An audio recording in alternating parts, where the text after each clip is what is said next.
gap in healthcare access on the African continent through his company, InnovaRx, Global Health in Africa. He is a proud alumnus of HBCU, Tennessee State University, and Purdue University, and a member of the Alpha Phi Alpha Fraternity Incorporated. You know, a lot of Africans don't do ancestry DNA because they think we know where we're from. Yeah. I urge any African right now to do ancestry DNA. Is it accurate? And you might be applying for a new passport.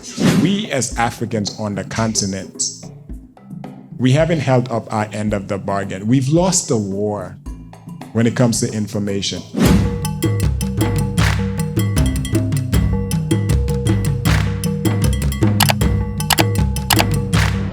So much for being here. Our tribespeople. I go by the name Ivan Idro. Most people in here don't know me by that name, but I, for other reasons. But to my right is one of my best friends and my co-host on the Jola meets the Madi podcast. We want to thank you for coming, Uncle Ismail Badjie. First, thank you all for coming. Let's clap. Thank you.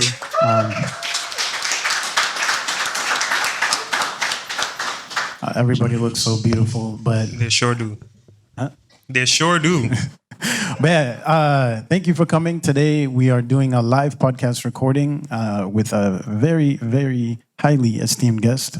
We'll get to that in a second. But for those who don't know what we're about, we are the Jola Meets the Madi podcast. The foundation of this podcast was what, 2019? 2019, yep. And Ibrahim and I used to have these conversations where we had just conversations that our friends would be like, you guys should record this and post it online. It was about everything, but mostly centered around being two African millennials in the diaspora, just canoeing through this thing called life as one of our mottos on there. But mostly, we also made it our mission to edutain people in the diaspora on all things African, right? So culture, food, music, film, anything around those. I think, Ibrahim, if you want to add to that.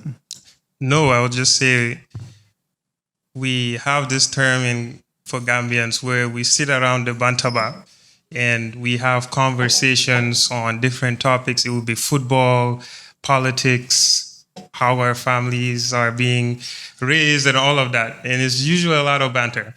And I used to always joke and tell Ivan, we're always having bantaba conversations. So years later, we always just thought that, why don't we document some of these conversations we're having? We're so not only concerned, but we're so invested in us being Africans and what our role is in the future of the continent, living in America, that experience, what we're going through. And we just wanted to document it and have these conversations for our friends and family. And that's really the preface of the podcast. We sat down, grabbed a phone. We're like, what is stopping us from doing this? Nothing really. We're at a point where with the technology, you can just record a podcast on your phone. And that's what we did. We sat in my room. We had an app. We pressed play. And we had the first conversation where we said, where are you really, really from? And it comes from our names and the name of the podcast. The Jola meets the Madi. We're here and we always say we're from Africa, we're from Gambia, we're from Uganda, from Nigeria, Ghana, goes on. But is that really representative of where we're really from, our heritage, our culture? This is the question marks we asked ourselves. And our first episode is really us just diving into that. How much do we know about our heritage? How much do we know about our culture? How much do we know the decisions that led us to be where we're at? So it began in 2019, and we have a lot of lovely guests who've come on our podcast. Some in this room as well. Some in this room. And that's where the conversation began. So if I was going to add anything to that, that's just some additional context on our podcast. And now, as we're continuing to have these conversations, where it shifted for us was we saw that a lot of people could relate to these conversations. We had a lot of people, a lot of millennials, Gen Zs, anyone really here in the US or in the diaspora having similar experiences. So the more we started having this conversation, the more people started reaching out to us, the more we started getting feedback that, hey, keep these conversations going. We relate to this. And that was really why we kept this going. This was for our friends and our family to just listen to and we have conversations on. But we realized that so many people here in the US, or anyone really who is either African or is invested in our continent or just learning, found value in our conversations. And this is where we're at right now. So thank you for joining us.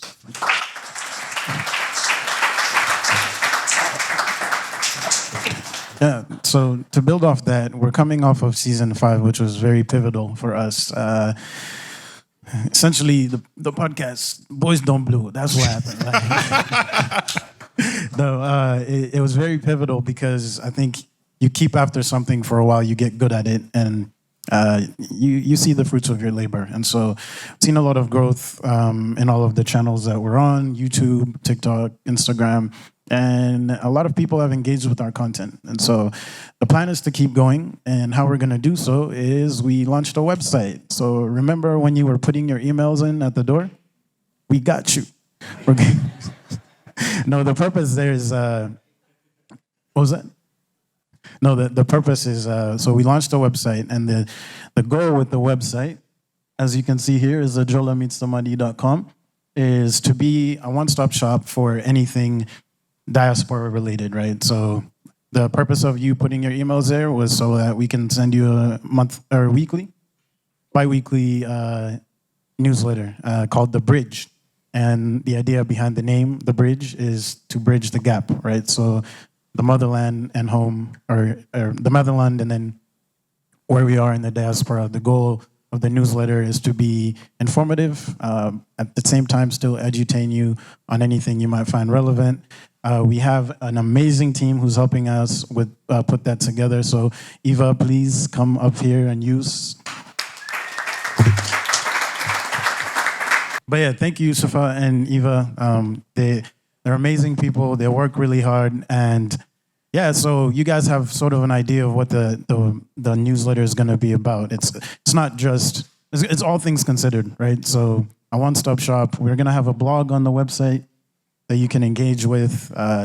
Just really have a lot of big dreams and goals with this the platform. So please read the newsletters. They take a lot of time to put the content together, and it's great content. As you can see, this whole Makosa, it's all things considered, whether it's from Cameroon, whether it's Togo, whether it's South Africa, Congo, it's going to be included on the platform. So thank you all again, and I think, Iwoy, we ready for the man of the moment?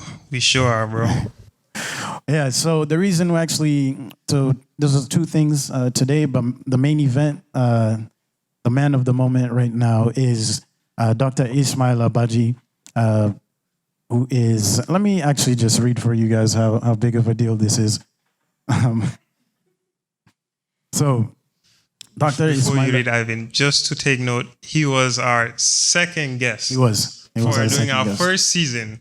Yeah. So that's kind of unique to have him. This is like full circle moment. Full circle moment, as you can see, growth just happening.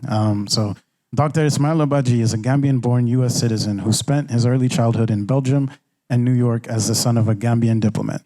He returned to live in the Gambia from the age of 7 to 17 before pursuing a professional career as a U.S.-trained pharmacist and healthcare entrepreneur. Ismaila is committed to bridging the gap, the bridge, see how the two worlds meet? Bridging the gap in healthcare access on the African continent through his company, InnovaRx, Global Health in Africa. He is a proud alumnus of HBCU, Tennessee State University, and Purdue University, and a member of the Alpha Phi Alpha Fraternity Incorporated.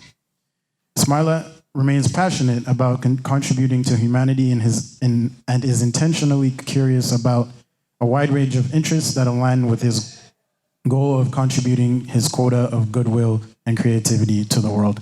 So without further ado, please welcome the man of the moment, Dr. Ismail.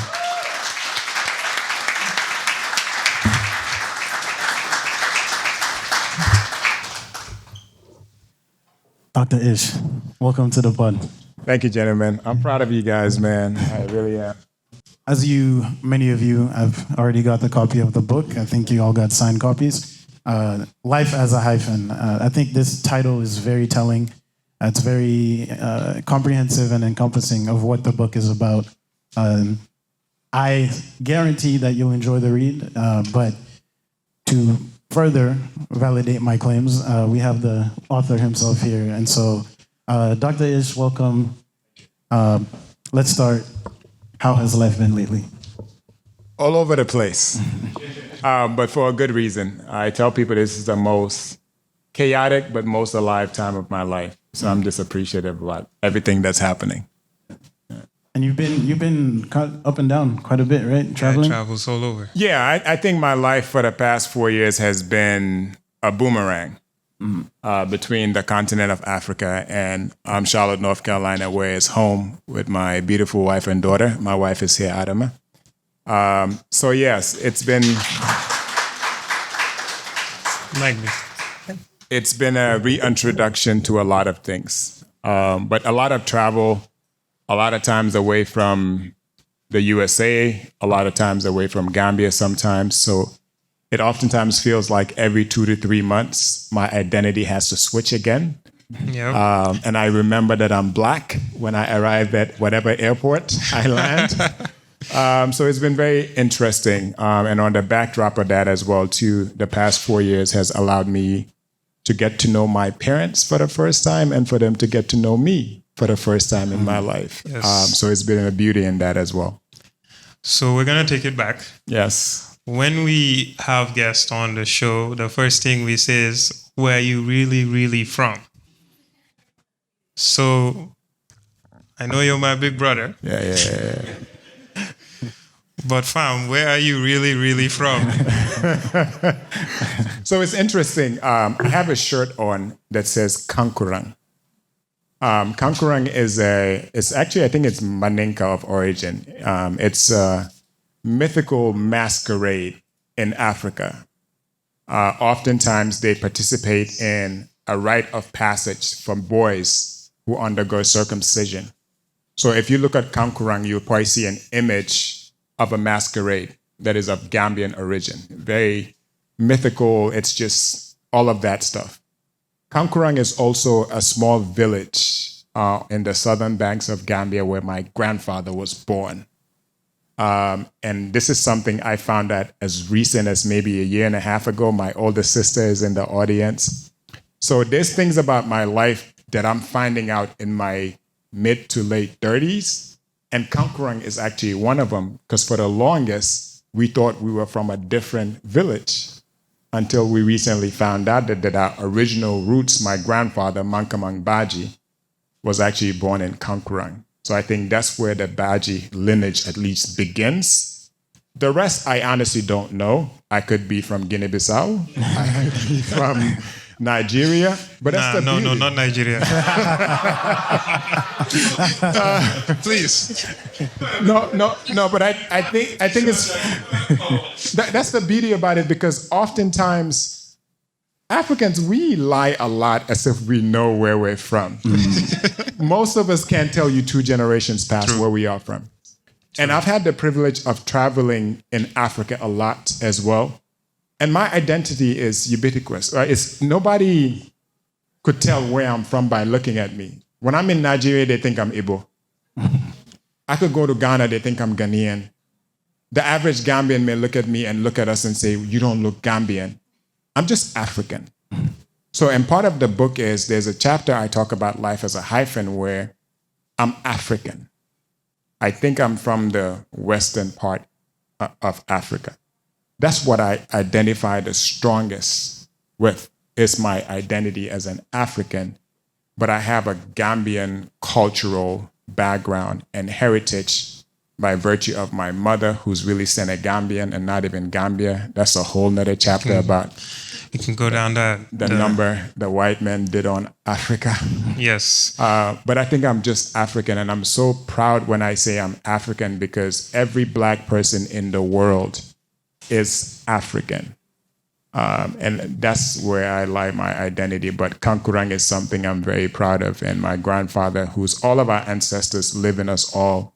He gives me so much power. The more we find out about our ancestors, the more invisible we feel, because these people, what they did, we have legends in our bloodline to a point where a lot of struggles that we think on a day-to-day, it's nothing compared to what our ancestors conquered and lived through. So I get so much power from that. That's why Black Panther is the best superhero. But, I think that's really great what you mentioned about the intersectionality of even being African, right? Yep. We're so multifaceted and multi-layered. I might be West African too. We don't know, you know. And I doubt it. Is that good or bad? No, but you know, a lot of Africans don't do ancestry DNA because they think we know where we're from. Yeah. I urge any African right now to do ancestry DNA. Is it accurate? And you might be applying for a new passport. Just saying. Yeah, no, that's a good point. We didn't have borders, and we talked about the scramble for Africa. These are imaginary lines between different ethnic groups that travel and migrate to different regions for trade, war, all of these different factors. And now we had late 1800s borders, created, and now we're just claiming that identity. So we're not, are we really Gambian? Are you really Ugandan? Is that an accurate representation of who you are and what your real ancestry and lineage is? I think the perfect example of that is if you guys watch the Olympics, right? And you watch the 5,000 meter race or the 10,000, there's three countries that always win. It's either Uganda, Kenya, or Ethiopia. And if you look at the names of the Ugandan and Kenyan runners, they're the same names, same exact name, but different nationalities, right? So it begs the question, how, are we, these imaginary lines that were drawn are the divide and conquer mentality, right? It was to divide us, and really those are the same people. So that's a great point you bring up. But getting back to life as a hyphen. Yes. Let's talk about now, you have your foundation as from Kankuran, right?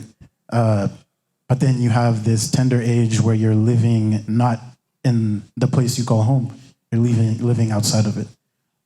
Talk about how that experience kind of contributed or really shaped up to who you are today. Yeah, and I think it's also interesting on that where we inherited my mother's culture and family history way more as children, which is very usual. Right, so the Kankurang thing is the latest iteration of who I am. My whole life, we're from Afdai Banjul, which is in the capital city. We identify with the Wolof people because of my mother. We know most of my grandmother is one of the most phenomenal women in the Senegambia region. Her name was Fatim Menga. That's really who influenced us. So growing up, that's the side we knew. And it's interesting, especially now that I have a daughter, my first recollection of Africa was identical as any American kid who sees Africa as this dark jungle. That was because I was in the USA. We moved back when I was 7, and I vividly remember the first night that we arrived in Gambia. There was no lights. I could not sleep. I was screaming the whole night. It felt like the longest night that I've ever had, and I remember it so vividly. But it was the only point of reference I had was like Africa was this place that honestly a lot of people thought it was, right? But also it allowed me to romanticize the USA in a way, because as a kid, the first place we remembered was New York. And then we were moving to Gambia. So a lot of people, even for immigrants that say they struggle getting re-immersed or getting immersed into the USA, well, try being an African kid who's getting immersed into Africa, can't speak the local language. Your accent screams alarms that you're Gambian, but you're not Gambian. Trying to make new friends at school. Our family went through that. When I was 7, my older sister was 9, my older brother was 11. right? So much of that, it really shaped me in a way as well too. But also being diplomatic kids, I honestly didn't understand the idea or concept of racism until I came to college. We were insulated. If you're around diplomatic kids, you don't see color. You see culture. And you appreciate it. We have pictures where all the diplomats take their kids to the United Nations. You never have an idea of, oh, black is less than white. That concept is foreign. And also Africa, there's no such thing as racism. We may see certain elements of it, but you're just black. So I think all those things, I take it for granted, but looking back, it was good and bad, but that's my foundation. So Ismail, with that foundation, you talk about going back to Gambia. Now you have middle school and high school to learn culture, language, and then prepare yourself to come to the US. So how was that experience for you in terms of that sense of nationalism as a Gambian? And also, when you were ready to come to the US, what was your mindset? Because a lot of us, we grow up in Africa, high school, and our parents are almost grooming us to pursue our further educations. Go to London, UK, Europe, or America. And and a lot of us, that's the journey we took. So for you, can you please share how that was for you? You know, it's interesting. And I try to always acknowledge my privilege as well. Gambia, those 10 years from 7 to 17, just felt like an incubator. My parents wanted us to know our culture, speak the local language, but I never at any point doubted that I was coming back to the USA. And that is such a privileged position because most people, you go through high school and that visa application is so nerve-wracking. If you're going to have an opportunity to come to America, where most of the summers I was in Harlem while I was in school in the Gambia, there was not a single point within 7 to 17 that I didn't think I'm coming back to the USA, right? And that's not the African experience most of the times because we knew, okay, school, our family was very typical, grade 12, university in America. And oftentimes, the unfortunate thing is our school systems don't teach nationalism in Gambia. They prepare us to leave. They teach us Western history. They teach us Western culture. They glorify Western culture to a point where you would get beatings in school for speaking your local language in class. Think about how insidious that is for a teacher who is of African origin to give you a spanking in school because you are not using the Queen's language in class. So everything, geography, social studies, history, I mean, you're learning about Antarctica and what's there, and you don't even know how to navigate to your local village. But that's the school system, and I talk about it in the book. There's a chapter called Highly Schooled and Uneducated, where I take readers into what schooling was in the Gambia and how that's when they really started winning the race. Because once you start molding a child's mind to see everything that's good is foreign, it's game over. It's a one-way ticket out. And for every 10 that leave, one may come back. And for every 10 that come back, 2 stay.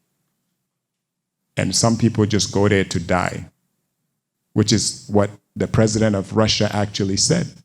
Africa is a cemetery. It's where most Africans go home to die because they left when they were young. Yeah, I don't want to die like that.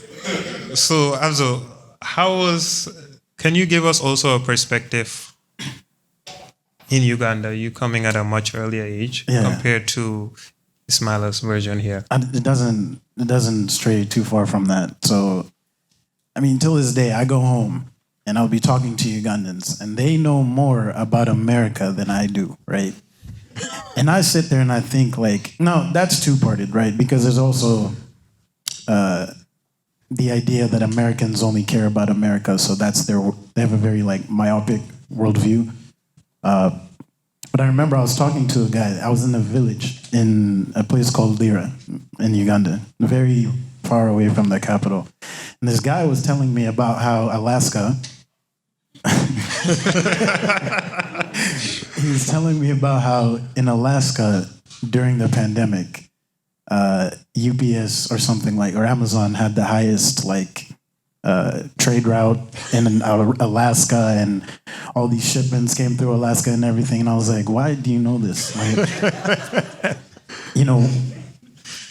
why do you know that? But then when we get to talking home affairs, it's a little less, it's kind of like a by the way or whatever kind of mentality. So I don't think it strays too far from that. I mean, even me being schooled in Uganda for primary school, I think my brother and my sister can also attest to that we know a lot about the world, but we didn't know too much about Uganda. It's now that I'm starting to learn about Uganda and Rwanda, which is my mom's side. I'm Rwandese on my mom's side.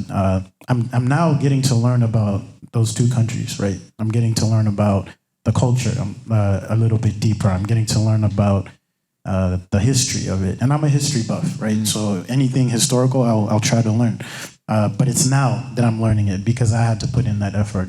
And I think like Ibrahim and I have done a couple with like trivias, and we're struggling. Yes. We need to do better, I think, at that. We'll do more. And Yeah. It's a shared experience. My older brother went through that. I went to the same version. Cambridge British education system. You're learning about Macbeth, Romeo and Juliet, Shakespeare. Shakespeare before Chinua Achebe. Right. Exactly. Right. How many people have read Things Fall Apart? I just want to see. Okay. Oh, wow. This is a valid. I like this crowd, actually. This is a valid audience. No, right but here. let me tell you how crazy that is. Even in high school, for some of you guys that don't know, at 9th grade, they tell a child, choose science, arts, or commerce. Yes. So my sister probably read more literature, because I was a science student, meaning they're not teaching you about economics. There goes financial literacy. They're not teaching you about accounting. At 9th grade, at 14 years old, a British school system is telling you, we're going to put you in a box that's going to dictate your life. You choose between science, commerce, or arts. The art students will get literature. They'll get a lot of the art stuff. I'm getting calculus, further math, chemistry, biology. So I graduated with no financial literacy. I can't balance a checkbook coming out of college, but that's the school system. So it's just a lot of things like that where I had to read Things Fall Apart, not because it was in my science curriculum. You may be blessed to come from a household that is enlightened enough to kind of push you to read. And if your siblings are reading buffs, because my older sister was big on reading. But It's true. To share a little bit of my experience, my friend Kunal, who's here, when we're in college, we took a class on pre-colonial and post-colonial Africa. And I'm there with my friends. We're taking this class. I'm excited. Get to learn about African history. I probably know everything. And it's one of the hardest classes I've taken to date. And it was very humbling for me that I was there with my friends who are not from Africa, and I was almost at the same level as them. I was learning about the different ethnic groups we had before the Oyubo man came. All of those things. How we went through the period of independence, period of coup d'etats, and I'm learning this for the first time. And it was awakening for me. I'm like, man, I'm in college here. I can tell you so much about, Britain, France, the US, but I can't even know who was the first country to gain independence. No, but one version of the history too. We have to realize that they whitewash history in a way that we never even really knew about these countries. That's true. Yeah. That's the reality of it at the end of the day. I mean, the version of history that we received was the white savior complex. That's what we always saw something good as white. Those people saved us. We were heathens. And I'm going to pre-warn people that haven't read the book.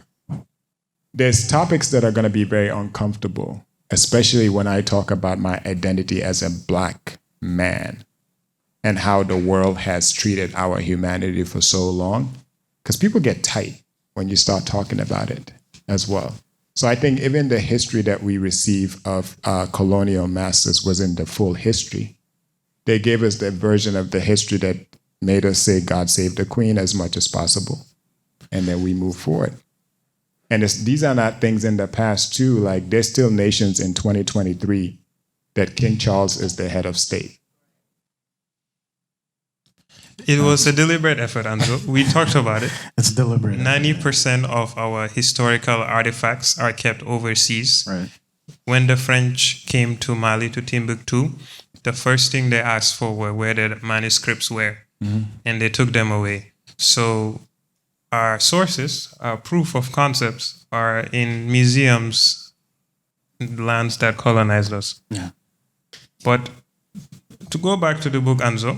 No, go for it. Let's talk about Ismaila. You talk about your identity as a Black man. Right. And this really, Anzo, comes into play for us Africans here when we come to the United States of America. I think it's also kind of the other end of the identity hyphen, right? Yes. You're now a Black man in America. I always like to say, I didn't know I was dark skinned until I came to America. Right? I just always saw myself as me. When I come to America and I'm hearing all these, what's up, Akon? I'm like, somebody called me 11:59 and I was like, yeah. What did you say, under the bed? Under the bed.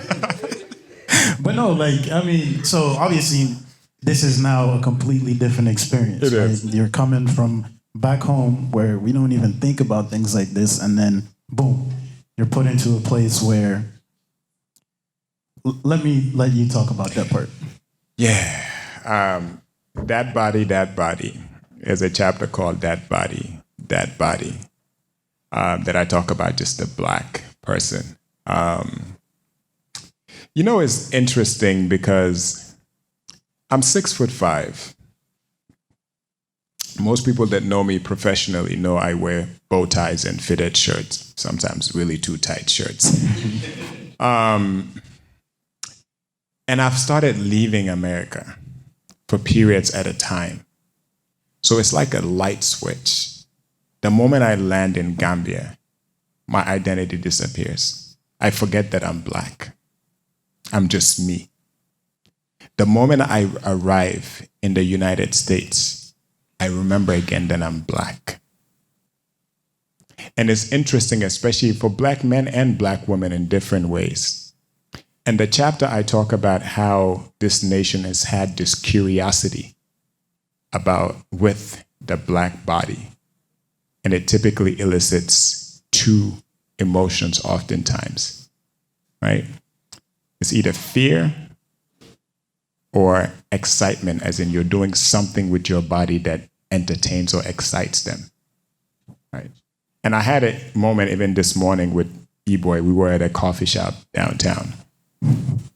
Just something subtle, where somebody just accidentally maybe just tipped a drop on my napkin. It's like, oh my God, I'm sorry. And I looked at E-Boy, I was like, why is she tripping? But it's just that emotion. But I also worked a lot in rural North Carolina as a pharmacist. If you read the book, you won't think I'm a science nerd, but I actually am. Because my identity was always tied to how I presented myself. And sometimes it got exhausting. Once again, I'm athletically built because of genetics. The moment they see you, if they see me in a shirt and a bow tie, presentation is different. But they'll calibrate my Blackness. But if they see me in the grocery store and I have a hoodie, some J's, the same human being would have a different reaction. So it's just fascinating why they've been fascinating with our bodies for the entirety of humanity. And that's the hardest part. And so sometimes it could anger you, but then it's like, oh, you're big back and angry. Then it elicits more fear. So it's just very interesting. But when you're in Africa, and that's why for my African brothers and sisters who were born African Americans, which I like them coming home, because I tell them you're going to experience forgetting that you're Black. Somebody could see WB and think he's fuller. A lot of Black Americans who go back home have that reaction, because if you walk out the street and you close your mouth, don't say anything, nobody knows you're American. You're just Black. But the moment he says, yo, what's up? Hey, that price went up. Right? So I think identity is just very interesting, but I think it's the origin sin that this country has with our Black bodies. Slavery was the world's biggest natural selection that ever happened. The strongest people were brought over. A lot of people were from West Africa. The weak people did not get selected. Half of them died on the ship. So it's not a surprise that Jamaicans are faster, Americans are bigger and stronger, the Caribbean produce all the athletes. That is natural selection. But sometimes you just want your identity, your Blackness to disappear so that the father in you could come out. The brother in you could come out. I hate going on planes in the USA, and my wife knows it. The audacity for somebody to not ask you, did you play sports? They'll tell you, where did you play? What team? Or the audacity to somebody to come into the pharmacy and tell me, I chose the wrong profession. You mean you didn't play professional sports? And I'm like, I went to college for trivia. I actually did. No, I had a full scholarship in 11th grade to go to Tennessee State for Quiz Bowl. Do you think my African father would have listened to anything about sports? Forget it. Right. Not that guy, It's not it's a lawyer, doctor, or engineer. So all these things are things that you guys will read about, but it's just exhausting sometimes. I just want to be a human being. And it's I think, tough. We've given the world a lot of passes about their lack of treatment towards Black people. Hello, Cousin is a chapter. Yes. Where you talk about our distant cousins, our Black people, brothers and sisters who were uprooted from the continent. And now we encounter how much we don't know about each other, how much we've been kept separate. And it's a difficulty for Africans and could be Afro-Caribbeans, African Americans, to be at a place where we can just get to know each other and have those necessary conversations towards our unity and prosperity. So when you arrived, you went to an HBCU. TSU. So can you share what that experience was like for you in getting to learn your distant cousins? Yeah, I mean, that's also going back to privilege. My dad went to a HBCU in the 70s as an African student. That typically wasn't normal. He went to Rusk College, Mississippi. Our family, ironically, Ebo is the only one who did not go to an HBCU. But he got history, right? Somebody had to do it. So my older brother, Mississippi Valley State, then Tennessee State. Fatim, my older sister, Tennessee State. My younger sister, who's Aisha Spellman. Myself, Tennessee State. Fatim, a member of Sigma Gamma Rho. Me, a member of Alpha Phi Alpha Fraternity Incorporated. All these things is how I also realized that we as Africans on the continent, we haven't held up our end of the bargain. We've lost the war when it comes to information. The most disheartening thing sometimes is when I hear people say our ancestors were taken as slaves, but they're talking about African Americans when our great-grandparents got on that ship too. It's one group of ancestors that were taken as slaves. In the book, there's a part where I talk about where the only version of Black Americans that was sent back home has always been intentional. That's why more Africans know about Emmett Smith, the American football player, than they do Emmett Till, who was killed wrongfully. You guys know the rest of the story. So there's been this disconnect. And what Tennessee State University did for us as a family, but also my dad was kind of radical, so we were listening to Louis Farrakhan on Sundays in Gambia. Please don't remind me. No, seriously. A lot of people see our family, public speaking has always been a thing, but we used to spend Sundays listening to tapes of Louis Farrakhan over and over and over. So now I tell him, you radicalized me at an early age. But we got an exposure to Black history in a way that they didn't teach that to us in African schools. They never told me about Paul Robeson. Which anybody who doesn't know the history of Paul Robeson, that's who I emulate a lot of things in my life because he was so multi-talented that nobody could tell him to only be one thing. Ida B. Wells, Phyllis Wheatley, the list goes on. I went to a HBCU, so these are things they breathe life into you. To this day, there are Gambians and Africans who are in their mid-30s who don't know who Rosa Parks is. But they know every Beyonce and 50 Cent album that came out. They know Monique. They know Chris Tucker. It's intentional. So when I got on campus, it was conflicted. Because I was the African booty scratcher, I was blood diamond, and I'm like, I lived in New York until I was 7, and I speak 2 different languages. Of course I have an accent, right? But also, I know back home, they think every African American is lazy because historically, genetically, white people were telling people that Black people have a lazy gene. So we were also perpetuating the same stories, and I'm like, we're just not talking. And Ivan's dad, when I came, he said something profound in terms of we were also not writing our history. Where our ancestors and parents went wrong is they allowed the version of history that kept on being fed to us. But because they never wrote, we told stories. Everything was oral, and there's something mythical about that is, but anything that's oral, you have given somebody the permission to change it. Even if it's not history. Anytime I tell Ivan something, I've given him permission to tell Ibrahim a different version. And he said. And that's why they, right? What? And that's why they say if you ever want to hide something from a Black man, do what? Put it in a book. Yep. Free game. Free game right there, man. No, I think the way you put that is Ibrahim alluded to that in episode or season 5. Actually, he had a clip that went crazy. He's famous on TikTok now. But diaspora was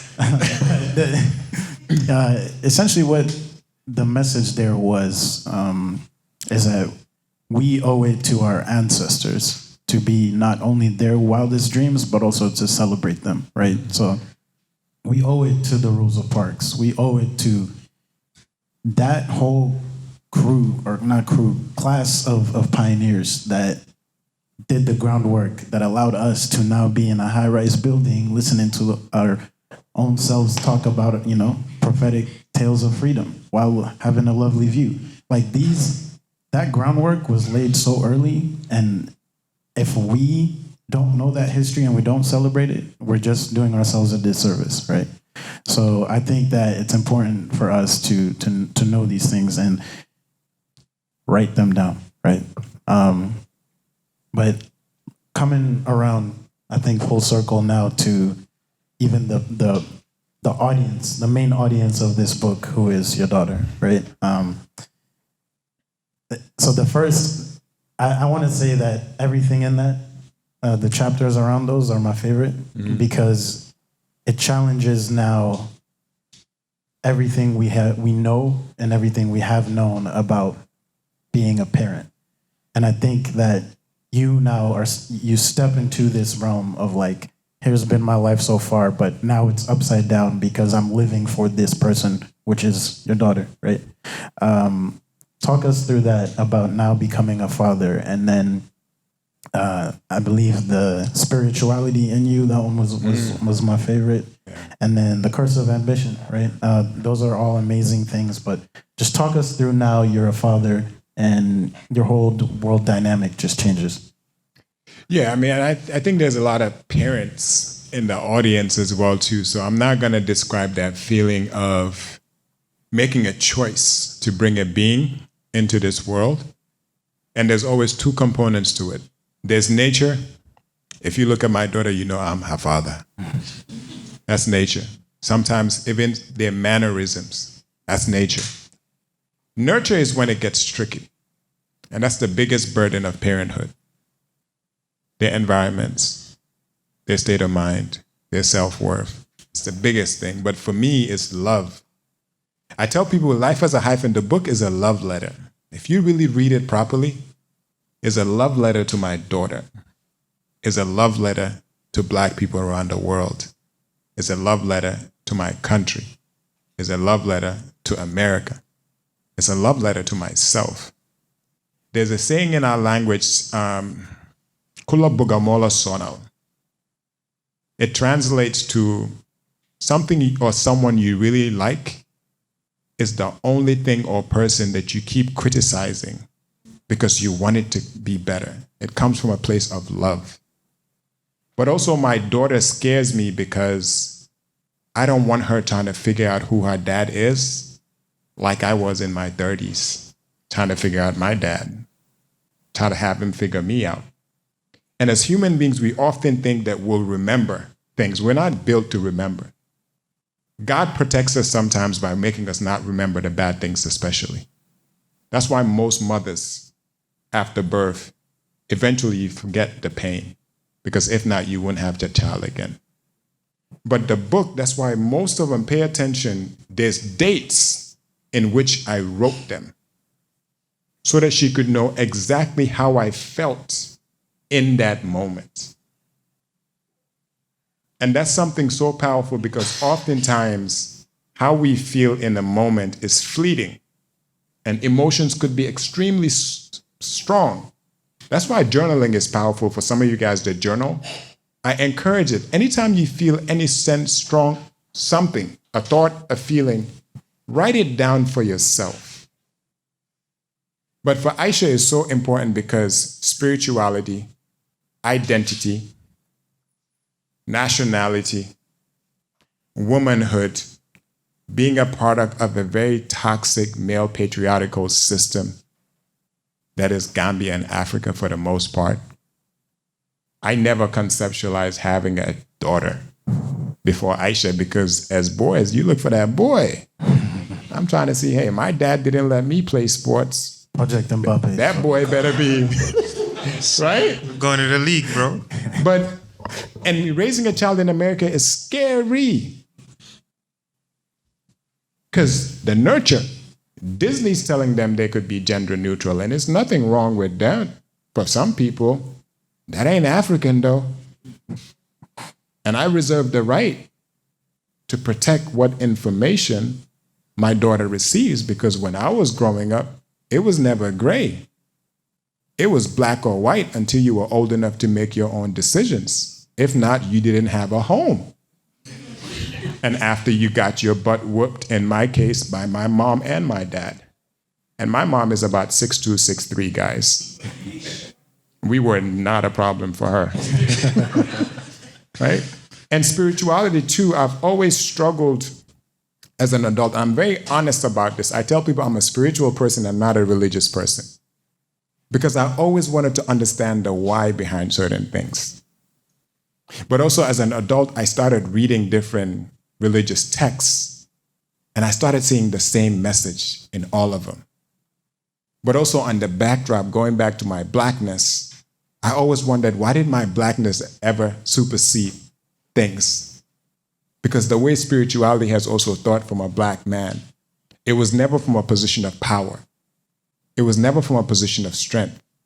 And I fundamentally still believe that God that we look for and pray to other people for is already in us. That's something I believe.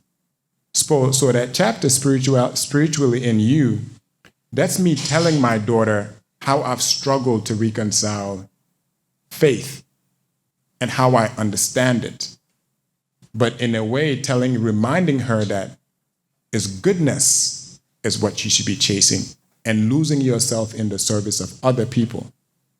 Because I don't think you need a middleman with your relationship with God. And I'm definitely not going to be that middleman for her. I'll give her tools, because I see Islam as a tool that we use to build a moral foundation for me, and I'm grateful for it. But it's just like a language that I use to say the same thing. But also reminding her that where was spirituality before Islam came to Africa? Where was spirituality before Christianity came to Africa? It was already there. Every black person in the world knows that spirituality has always been on that continent. And when I started my journey as entrepreneurship, sometimes when you're the loneliest is when you're the closest to God. I know some of you guys understand that feeling. When God is the only thing and the only person who understands the burden he just put on you, knowing that he's already built your core to carry that burden. And even in scripture, that's why he tells you in Islam, in the Quran, it tells you, Ya'lamu ma bayna aydihim wa ma khalfahum, where he tells you, he knows what's in front of you and what's behind you, right? So it's just me grappling with spirituality in a way that, and now I'm like in such a good pace spiritually, and my sister and I laugh about it all the time, like I feel so spiritual, but I don't equate it to praying 5 times a day, going to seek prayer from a Marabu man, and I talk about all the African stuff. But I think Mama Africa has been blessed with spirituality, and I really do believe God is in all of us. And if you're doing work that is inspired, man, only God knows what the past 4 years has been for me. So when I say I see myself as an instrument of God, and it's not putting myself on a spiritual pedestal, it's just you're closest to him when you're the loneliest sometimes. So that's just for Aisha to read it when she's 13, and it'll mean something different to her. Read it when she's 30, and it'll mean something different to her. Read it when she's 40, and it'll mean something different to her. But she'll never look at her dad as somebody who figured it out. Because part of what I try to be is be as authentic as possible. I'm okay being vulnerable. I'm okay being lost. I'm okay seeking for help. I'm okay leaning on my parents. I'm okay leaning on my siblings. Because it's not tied to masculinity, right? So it's just a message to Aisha that I really think that a lot of people, that chapter will resonate with them, because we struggle trying to figure out this thing, but we all know it's here already. Right?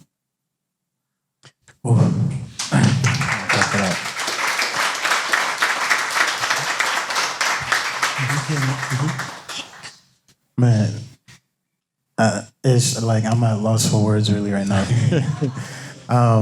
I hope you all feel inspired to read the book, but not only read it, but take something from it, right? So take a leaf and please spread the word to your people, to your communities, because I think this is what we need. More authors like this, more men like this, more women like this, just to continue pushing the needle, progressing us as a people. So thank you, Ish, again.